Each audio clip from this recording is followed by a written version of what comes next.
पिता पुत्र और पवित्र आत्मा के नाम पर आमीन। सबको जी यीशु।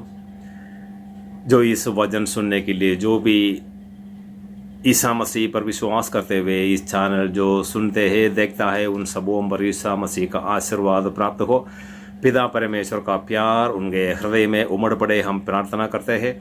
जो इस वचनों पर विश्वास करते हैं, इस वचनों को सुनने के लिए अपना समय जो अर्पित करते हैं, उनको और उनके परिवार के प्रत्येक सदस्यों पर आशीर्वाद प्राप्त हो, हम प्रार्थना करते हैं। यदि कोई बीमार से पीड़ित है और परेशानियों में समस्याओं में फंसे हुए हैं, उन सबों को ईसा मसीह अपना हाथ बढ़ाकर छुटकारा दे और उनका प्रेममय जीवन में बिताने की कृपा उन सबों को दे। ये प्रभु यीशु, आपने इस दुनिया में इंसान बनकर आया कि पवित्र जीवन बिताने के लिए, सबों को सिखाने के लिए और सबको ईश्वर के पुत्र पुत्रियां बनाने के लिए आप इस दुनिया में इंसान बनकर आए हैं। प्रभु, हम विश्वास करते हैं। ये प्रभु यीशु, इस चैनल जो भी सुनते हैं देखता है, उन सबों पर आशीर्वाद देना प्रभु। इस चैनल को जो सब्सक्राइब करते हैं और शेयर करते हैं, अन्य लोगों तक पहुंचाने के लिए जो आशा करते हैं, उन सबों को विशेष आशीष देना प्रभु।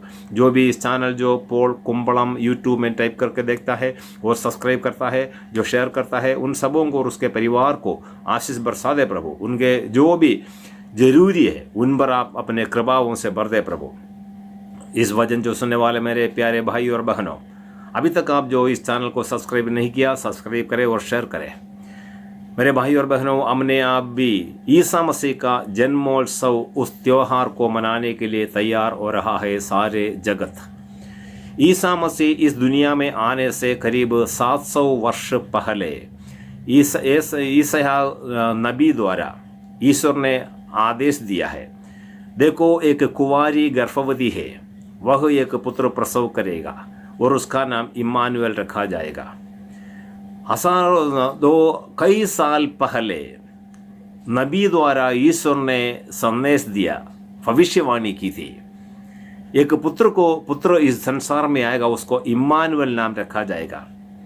मत्ती का सुसमाचार अध्याय 1:23 में हम पढ़ता है, स्वर्गदूत ने संत यूसुफ को प्रकट होकर एक संदेश दिया, तुम माँ मरियम को अपनी पत्नी के रूप में स्वीकार करने में तुम मत डरो, क्योंकि उसने पवित्र आत्मा द्वारा ही गर्भवती हुई है। उसने एक पुत्र प्रसव करेगा और उसका नाम इम्मानुएल रखना। इम्मानुएल, जिसका अर्थ ईश्वर हमारे साथ है। मेरे भाई और बहनों, इम्मानुएल का अर्थ ही ईश्वर हमारे साथ है। तो ईश्वर हमारे साथ रहने के लिए ही जैसे इंसान पैदा होता है, उसी प्रकार एक महिला के गर्भ द्वारा उसने इंसान बनकर जन्म लिया।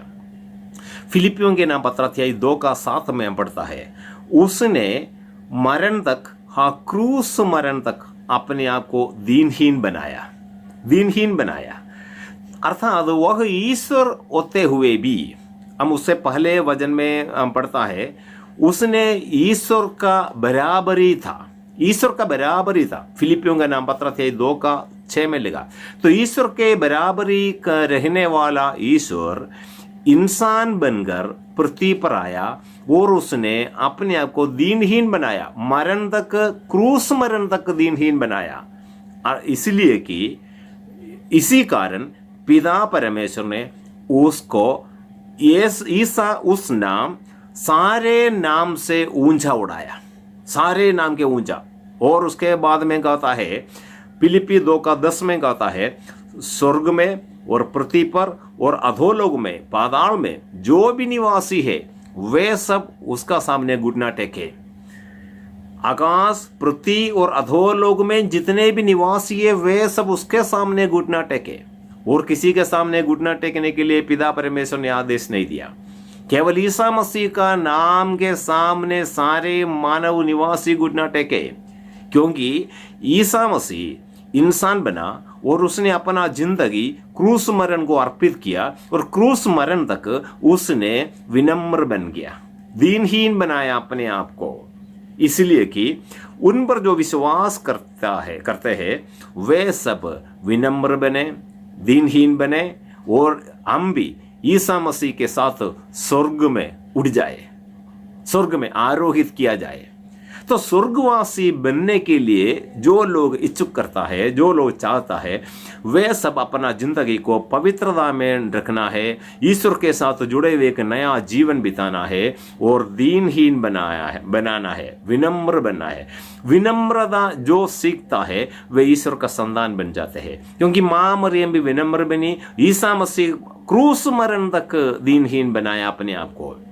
यही इसलिए कि इस क्रिसमस का त्योहार हम मनाने जा रहा है, यह हम अपने आप को हर एक व्यक्ति ईश्वर के संगति में दीनहीन बनकर पवित्र जीवन बिताकर ईसा मसीह पिता के दाहिने विराजमाने, उसी प्रकार ईसा मसीह के उसी राज्य में, स्वर्ग राज्य में हम सब विराजमान होने के लिए, हमें निमंत्रण देने के लिए ही उसने इस संसार में इंसान बनकर आया। इम्मानुएल का अर्थ ही ईश्वर हमारे साथ है।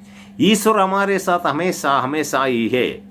इसहा का ग्रंथ 41:4 में 41:4 में हम पढ़ते हैं, जो आदि से जो था और अंत तक जो रहने वाला, मैं वही प्रभु हूँ। आदि से लेकर अंत तक जो रहने वाला, मैं वही प्रभु हूँ। मेरे प्यारे भाई और बहनों, ईसा मसीह का वचन कहता है वह आदि से लेकर अंत तक वही प्रभु हूँ, उसको कोई बदलाव नहीं है, वो चेंजेस नहीं है। हमने बदलना है, मैं और आपने बदलना है। ईसा मसीह का वचनों के अनुसार हमने बदलना है। कई लोग पूछता है इस दुनिया कब बोलता है बहुत से भगवान इस दुनिया में, हो सकता है बहुत से भगवान है, लेकिन स्वर्ग से ईश्वर से उत्पन्न वाला एक ही ईश्वर है, वह ईसा मसीह है। ईसा मसीह, क्योंकि योहन का सुसमाचार में हम पढ़ता है, योहन का सुसमाचार 17:6 में, योहन का सुसमाचार 17:6 में यीशु प्रेरितों के लिए प्रार्थना करता है। प्रार्थना करने के बाद पद संख्या 6 में कहता है, ये पिता, मैं आपका नाम इनको प्रकट कराया है। पिता का नाम प्रेरितों को प्रकट कराया। ये पिता, तूने मुझे जो नाम दिया वह नाम, वह आपका नाम मैं इनको प्रकट कराया। तो ईसा मसीह का नाम वह पिता का नाम है। पिता का नाम प्रकट कराने के लिए ही अपने पुत्र को संसार में भेजा है, संसार में भेजा है। और उसने 17:12 में कहता है, मैं आपने मुझे जो नाम दिया उसी नाम में इन सबको मैं संरक्षण दिया। ये पिता, आपने जो मुझे नाम दिया उसी नाम पर मैं इन सबको संरक्षण दिया। तो पिता का नाम ईसा नाम है, उस नाम में ही उसने हम सबको संरक्षण देता है। 12 प्रेरितों को संरक्षण दिया, मुझे संरक्षण देता है, वो आपको संरक्षण देता है। आप ये विश्वास करना है, हमें संभालने वाला, हमें संरक्षण देने वाला, हर शैतानी हरकतों से बचाने वाला पिता का नाम, उसी नाम है ईसा मसीह का नाम। इसीलिए पिता परमेश्वर ने उसी नाम को स्वर्ग और पृथ्वी और अधोलोक में जितने निवासी है सब उनके सामने घुटना टेकने के लिए कहा, आदेश दिया पवित्र वचनों के द्वारा। जो स्वर्ग और पृथ्वी और अधोलोक में जितने भी लोग हैं वे सब ईसा मसीह के नाम के सामने घुटना टेकेगा। यीशु ने, पिता ने कहा पवित्र वचन द्वारा, क्योंकि वह पिता का ही नाम है, वह हमेशा हमारे साथ है, वह आदि से लेकर अंत तक वही प्रभु है, उसमें कोई बदलाव नहीं है। मेरे प्यारे भाई और बहनों, इस दुनिया में बहुत सारे देवी देवताओं को बनाकर रखा हुआ, लेकिन उसी देवी देवता को कोई भी नहीं देखा। जिन्होंने उसी को बनाया वे भी नहीं देखा। केवल पिता परमेश्वर ने साक्षी दिया हुआ एक ही ईश्वर है, वह गौशाला में पैदा हुआ, ईसा नाम धारण किया हुआ उस महिमान्वित ईश्वर है। मेरे भाई और बहनों, आप किस देश में रहता है, कोई भी आपके खानदानी पीढ़ी दर पीढ़ी किसी देवी देवता को पूजा करते आया होगा, लेकिन मेरे भाई और बहनों आप जान लो, ईसा मसीह का आगमन आपको और मुझे स्वर्ग राज्य के लिए स्वागत करने के लिए है। वह मुक्तिदाता बनकर एक गौशाला में पैदा हुआ। क्यों गौशाला में पैदा हुआ? उसको राजमहल में पैदा हो सकता था, राजमहल में। यदि आप समझो आज राजा का समय नहीं, आज प्रधानमंत्री, मुख्यमंत्री, गवर्नर्स, राष्ट्रपति ऐसे लोग हैं। अभी आप समझ लो ईश्वर प्रधानमंत्री जी का घर में पैदा हुआ, सपोज मान लो प्रधानमंत्री जी का घर में पैदा हुआ, क्या आप जा सकते हैं उनको देखने के लिए? क्या मैं जा सकता हूं? नहीं जा सकता है। क्यों? प्रधानमंत्री का घर में राजमहल में सबको अनुमति नहीं है जाने के लिए। वो करोड़पति लोग जाएगा, बड़े बड़े करोड़ों के नोट किसके पास है वो वे सब जाएगा। तो इसका मतलब ईश्वर करोड़पतियों का भगवान बन जाना था, करोड़पतियों का भगवान बन जाना था। लेकिन उसने गौशाला में पैदा हुआ। गौशाला में क्यों पैदा हुआ? वहाँ पर जो गाय भैंस वगैरह है, भेड़ बकरी, उस जानवर को किसी से कोई दुश्मनी नहीं है, किसी से कोई गुस्सा नहीं है। आप बकरी वगैरह का देखा, आप जाओ उसको जो जान पहचानते नहीं है तो भी आपका ऐसे आकर मस्का मारते रहेगा भेड़ बकरी। उसी भेड़ बकरियों के बीच में जाकर ईसा मसीह जन्म हुआ, क्योंकि वहाँ पर कोई भी आ सकता है, दरिद्र भी आ सकता है, धनी भी आ सकता है, आप कितने खूबसूरत है वो भी आ सकते हैं, बेखूबसूरत है वो भी आ सकता है, आप समाज से तिरस्कृत है वो भी आ सकता है। क्योंकि समाज से अलग रहने वाला भेड़ बकरियों को चराने वाला चरवाहों के पास स्वर्गदूत पहुंचा, स्वर्गदूत उसको निमंत्रण किया, आओ आराधना करो, ईसा मसीह की आराधना करो, क्योंकि वह पिता परमेश्वर का नाम है। मेरे भाई और बहनों, पिता ने हम सबों की सृष्टि किया और हमें ईसा मसीह का नाम पर संरक्षण दे रहा है, संरक्षण।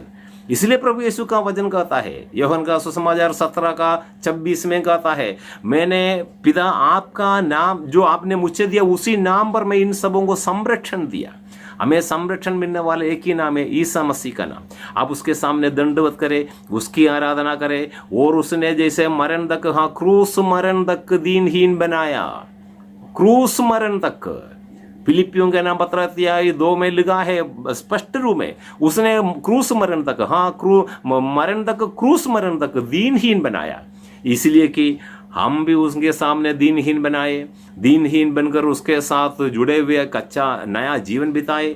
और उसके साथ स्वर्ग राज्य में निवास करने के लिए, प्रवेश करने के लिए हमें विनम्रता की जरूरत है, पवित्रता की जरूरत है, प्रार्थना में जीवन बिताने की जरूरत है। ईसा मसीह को अपने हृदय में संजोए रखने की आवश्यकता है, क्योंकि ईसा मसीह एकमात्र ईश्वर है, क्योंकि उसी का नाम का अर्थ ही ईश्वर हमारे साथ है, ईश्वर हमारे साथ है। उसका नाम पर ही हमें संरक्षण मिलता है। मेरे भाई और बहनों, हमें जो संरक्षण मिलने वाला, और ईसा मसीह गौशाला में पैदा हुआ, गौशाला में पैदा होकर सब कोई उसके पास आ सकता है। वो धनी का घर में या कोई राजमहल में नहीं, धनी का घर में राजमहल में होने से मैं और आप नहीं जा सकता। उसने गौशाला में पैदा हुआ, सब कोई वहां पर आ सकता है, उसके पास कोई भी आ सकता है। मेरे प्यारे भाई और बहनों, आप इसी क्रिसमस का समय का आपके हृदय में यदि कोई गुस्सा, ईर्ष्या, शत्रुता है, वह निकाल दे। और ईसा मसीह जैसे दूसरों को क्षमा किया, उसको सूली पर चढ़ाया, तब उसने प्रार्थना किया, ये पिता इनको क्षमा कर, क्योंकि इनको नहीं मालूम है क्या कर रहा है। क्योंकि लोगों ने उसको कोड़ों से मार मार कर उसका शरीर पूरा बिगाड़ दिया, उसका चेहरा बिगाड़ दिया। उसने फिर भी क्षमा किया। क्यों मालूम? उसने हमें सिखा रहा था, ये शरीर कोई काम का नहीं है, ये शरीर कोई काम का नहीं है। आप कितने भी मारो, पीटो, सूली पर चढ़ाओ, मेरा जान लो, लेकिन मैं तीसरा दिन जी उड़ूंगा। क्योंकि स्वर्ग में जाने वाला हमारे मांस और रक्त नहीं है, हमारा मांस रक्त नहीं है स्वर्ग में जाने वाला। इसीलिए इस मांस रक्त पृथ्वी पर अर्पित किया उसने, और आत्मा को पिता के हाथ में सौंपा, पिता के हाथ में अपने आत्मा को सौंपा, और मानव जाति को सिखाया, तुम्हारे शरीर कोई काम का नहीं है, तुम्हारे मांस, हड्डी, रक्त कोई काम का नहीं, बल्कि इसी शरीर को जीवन देने वाला आत्मा है। इस आत्मा को कोई भी मार नहीं सकता, कोई नष्ट नहीं कर सकता। ये नष्ट कर सकता है, तुम कोशिश करेगा तो तुम्हारी आत्मा को तुमको नष्ट कर सकता है। कैसे? दारू पीना, बीड़ी पीना, गाली देना, क्षमा नहीं करना, घमंडी बनना, और उल्टा पुल्टा धंधा करके तुम अपने आत्मा को नष्ट कर सकता है, करा सकता है। मेरे भाई और बहनों, आप कोशिश करने पर मेरी आत्मा नष्ट नहीं होगा, आप कोशिश करने पर आपकी आत्मा को बचा सकता है हर बुराई से अलग होकर। ईसा मसीह को इम्मानुएल नाम जो स्वीकार किया, ईश्वर हमारे साथ है, ये विश्वास के साथ ईसा मसीह का वचनों को अपने हृदय में संजोई रखते हुए, ईश्वर के संगति में दंडवत करते हुए, उसका अनुसरण करते हुए, पवित्र आत्मा से संचालित एक नया जीवन बिताएंगे तो हम अपनी आत्मा को बचा सकता है। हमको और सारे मानव को बचाने के लिए ही एक सुसमाचार सुसमाचार देने के लिए ईसा मसीह जगत में इंसान बनकर पैदा हुआ। इसीलिए उस ईसा मसीह के संगति में हम अपना जिंदगी को अर्पित करें, अपना जिंदगी को अर्पित करें। क्योंकि यीशु कहता है, यूहन्ना का अध्याय 10 का 30 में हम पढ़ते हैं, यूहन्ना का सुसमाचार अध्याय 10 का 30 में प्रभु यीशु कहता है, मैं और मेरा पिता एक हूँ, मैं और मेरा पिता एक हूँ। यूहन्ना का अध्याय 10 का 30 में कहता है। इसका मतलब ईसा मसीह जब पृथ्वी पर आया वो कहता है मैं और मेरा पिता एक है। यीशु कहता है जब उसने कोढ़ियों को शुद्ध किया, मृतकों को जिलाया, अंधों को दृष्टिदान दिया, बहरों को दे सुनने की कृपा दिया, गूंगे को बोलने की शक्ति दिया, हर बीमार को दूर हटाकर प्रभु यीशु साबित किया मेरे अंदर रहने वाले मेरा पिता ने अपना काम कर रहा है। यीशु ये तो नहीं बोला मैं तो कर रहा हूं। ईसा मसीह का नाम पर ये चिन्ह चमत्कार होते हैं, लेकिन यीशु कहता है मेरे अंदर रहने वाले मेरा पिता अपना काम कर रहा है। मेरे भाई और बहनों, पिता को जो देखा है वो पिता का, यीशु को जो देखा है वो पिता को देखा है। यूहन्ना का सुसमाचार 14 का 9 में फिलिप्पुस यीशु से पूछ रहा है, यीशु ये गुरु हमको पिता को दिखा दीजिए, हमको वही काफी है। तो यीशु कहता है, फिलिप मैं अभी तक तुम्हारे साथ रहा, तुम मुझे नहीं पहचाना, जो मुझे देखा है वह मेरा पिता को देखा है। जो मुझे देखा है वो मेरा पिता को देखा है। तो इसका मतलब यीशु सिखा रहा है मैं और मेरा पिता एक हूँ। जो मुझे देख रहा है वो मेरा पिता को देखा है, जो मेरा वाणी सुनता है वे मेरा पिता की सुनता है। Hallelujah, hallelujah. तो मेरे प्यारे प्यारे भाई और बहनों, मेरे आवाज को मुझसे अलग नहीं कर सकता, मेरी आत्मा को मरने से पहले कोई अलग नहीं कर सकता। जब हमारी आत्मा शरीर से अलग हो जाता है हमारा मृत्यु कहता है, मृत्यु, हमारी आत्मा कभी नहीं मरता। वो मुझसे मेरे आवाज या आत्मा को कोई अलग नहीं कर सकता मृत्यु से पहले। उसी प्रकार ईसा मसीह को पिता परमेश्वर से कोई अलग नहीं कर सकता, क्योंकि दोनों एक है, दोनों एक है। इस शुभ संदेश देने के लिए समाज में, संसार में इंसान बनकर आया। हालेलुया। उसने पिता का बराबरी करने वाला था। फिलिपियों का नाम पत्र 2 का 6 में लिखा, पिता के साथ वो ईश्वर था। ईसा मसीह ईश्वर था, वो पिता परमेश्वर का बराबरी करने वाला था, लेकिन उसने मनुष्य इंसान का रूप धारण किया, पृथ्वी पर इंसान बनकर आया कि हाँ सारे मानव मुक्ति पाए। हम सबों को मुक्ति दिलाने के लिए ईसा मसीह इंसान बनकर आया। Hallelujah, hallelujah, hallelujah, hallelujah. मेरे प्यारे भाई और बहनों, ईसा मसीह यदि एकमात्र ईश्वर है तो हम उसके बच्चे हैं, तो हमको स्वर्ग राज्य अनिवार्य है। स्वर्ग में प्रवेश करने के लिए हमें योग्यता पा चुका है।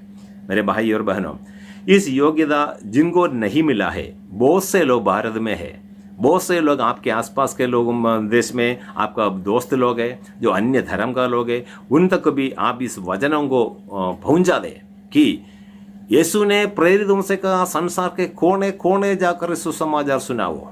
वो सुनाने वाला सब अभी नहीं है, अभी प्रभु ने हमें मौका दे रहा है आपके बस्ती में, भारत के, विश्व के कोने कोने इस वचनों को पहुंचाने के लिए आपको प्रभु ने मौका दे रहा है। कैसे? इस चैनल को सब्सक्राइब करें और शेयर करें।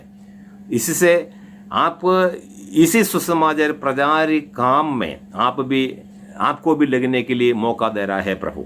Hallelujah, hallelujah. इसलिए मेरे भाई और बहनों, अभी तक इस चैनल जो सब्सक्राइब नहीं किया सब्सक्राइब करें। जो अभी इसमें टीवी में जो दिखाई दे रहा है पॉल कुंबलम, यूट्यूब में पॉल कुंबलम टाइप करें, आप देखें और सब्सक्राइब करें और शेयर करें, जिससे इस वचन बहुत से लोगों तक पहुंच सके और ईश्वर का आशीष भरपूर आपकी जिंदगी में आ सके। मेरे भाई और बहनें, अभी जो वचन सुनता है, यदि कोई रोगी है, आप लोगों के लिए भी प्रार्थना करता हूँ। ये प्रभु यीशु, अभी जो भी रोगी इस वचनों को सुन रहा है, उन्हें आशीर्वाद प्रदान कर प्रभु। आप ही एकमात्र प्रभु है, आप ही ईश्वर है प्रभु। आप इंसान बनकर आया, ईश्वर का बराबरी करने वाला आपने इंसान बनकर इंसान को बचाने के लिए मुक्तिदाता बनकर एक गौशाला में पैदा हुआ, क्योंकि आपके पास कोई भी आ सकता है। ये प्रभु यीशु, इस वचनों पर जो विश्वास करते हुए आपका नाम जो भी लेता देते हैं प्रभु। उसमें यदि कोई रोगी है, परेशानियों में, समस्याओं में फंसे हुए हैं, उन्हें अभी छुटकारा दे प्रभु। आपके पवित्र नाम के सामर्थ्य से हम मांगते हैं प्रभु। जो भी रोगी आपको आंसू बहाकर प्रार्थना करते हैं, उन्हें चंगा कर प्रभु। जो भी भारत में, विश्व में कहीं भी बैठकर इस वचनों को जो सुनते हैं, उन्हें अभी आशीर्वाद है प्रभु।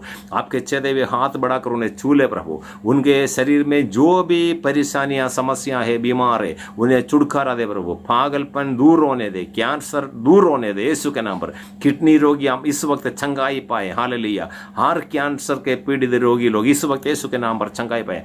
शक्कर के बीमार इस वक्त दूर हो जाए यीशु के नाम पर। जो शुगर के रोग, जो बीपी बढ़ा हुआ है, हाई है, वो अब नॉर्मल हो जाए यीशु के नाम पर। कोलेस्ट्रॉल नॉर्मल हो जाए यीशु के नाम पर। Hallelujah, hallelujah, hallelujah, hallelujah, hallelujah, Yeshu के नाम पर। Hallelujah, hallelujah. प्रार्थना करते हैं, पवित्र आत्मा आ जाइए। Hallelujah, hallelujah, hallelujah. आदि में जो पानी के ऊपर विचरने वाला पवित्र आत्मा अभी से जो इस वचनों को सुनने वाले सबों के ऊपर उतर आ जाए। Hallelujah, hallelujah. पवित्र आत्मा के सामर्थ्य, ईसा मसीह के सामर्थ्य के नाम पर हम आदेश देते हैं, सारे अंधकार का शक्ति दूर हो जाए। Hallelujah, hallelujah, hallelujah, hallelujah, hallelujah, hallelujah, hallelujah, hallelujah, hallelujah, hallelujah, hallelujah, hallelujah, hallelujah, hallelujah, hallelujah, hallelujah. सबको यीशु, सबको ईश्वर की आशीष प्रदान हो। ईश्वर सबों को ऊपर हाथ उठाकर सबको आशीर्वाद प्रदान करे, पिता, पुत्र और पवित्र आत्मा के नाम पर। आमीन। सबको यीशु